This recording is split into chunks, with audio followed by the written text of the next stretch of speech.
Hello everyone, welcome back to my channel. My name is Dora and I'm a full-time artist. Today we're going to be painting a piece based off The Nightmare Before Christmas using one of my favorite traditional mediums, acrylic inks. If you're a fan of this iconic movie or if you always wanted to try acrylic inks, this video is for you. I'll be walking you through each step of the process. By the end of this video, you'll have a good understanding on how to use acrylic inks and see that they're less intimidating than they seem. With our drawing all sketched, inked, and ready to go, we will start with the washes for the background and shadows of the characters. Why are we starting with washes? We want to create a nice blend of shadows, and when we add color on top, the shadows will just pop. This technique is very easy and makes the painting process faster. We are using a very diluted mix of black Indian ink and water. We start with the background, making sure to cover it with a light, even wash before moving on to the moon. We want to keep our washes light at this stage. If your background is a bit too textured, just add more washes in the areas that need to be leveled out. We are wanting some texture but not a lot. Make sure to keep the moon lighter than the background. If you painted it too dark, you can try and lift some of the ink with a damp cloth or make the background a little darker to make sure the moon stays lighter. Now we move on to Jack, Sally, and Zero. When working on them, make sure you decide your light source. This helps establish the shadows and main areas of color. In this one, we have it coming from the moon, so it will be coming from the center of the piece.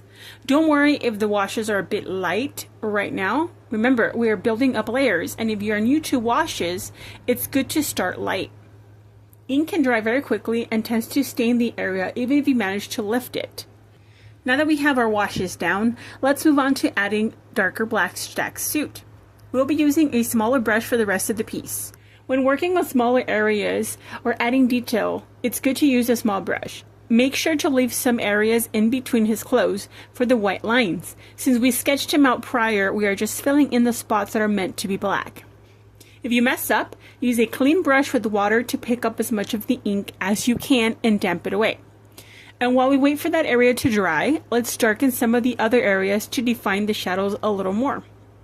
Make sure to keep the areas that overlap with Zero lighter to hint at his transparency. Add more washes to Jack that might need a little more shadow and a second layer to the hills to make them darker than the sky. Let's move on to color to let Jack fully dry. Let's start with Sally's hair. Since her hair is what has the most area to color, we will be using the acrylic inks now.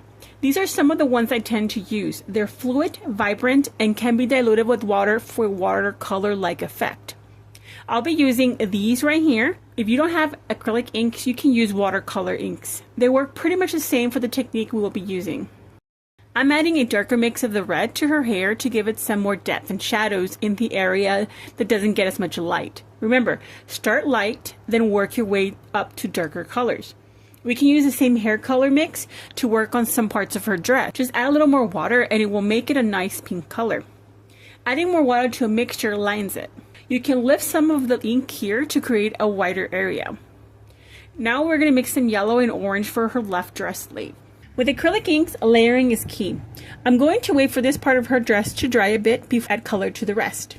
This is the perfect time to finish up Jack. Don't forget to add more shadows to darker parts of his suit.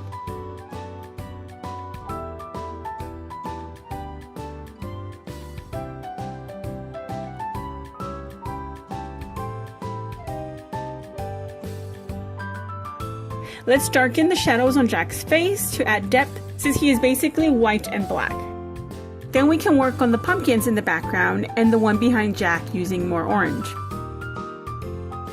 After Sally is dry enough, we can add her skin color, remembering to start with the light color.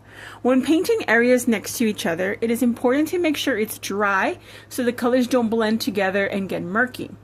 We are working wet on wet, but only on each area. We don't want her skin to get pink in it or her hair to turn purple. Feel free to jump around the piece, as I am, to work on other areas that are not next to each other and that need a little push of shadows while you wait for her skin to dry. I love this movie and characters so much and watch this movie during October and December. Do you do the same, or is it more a Halloween movie for you?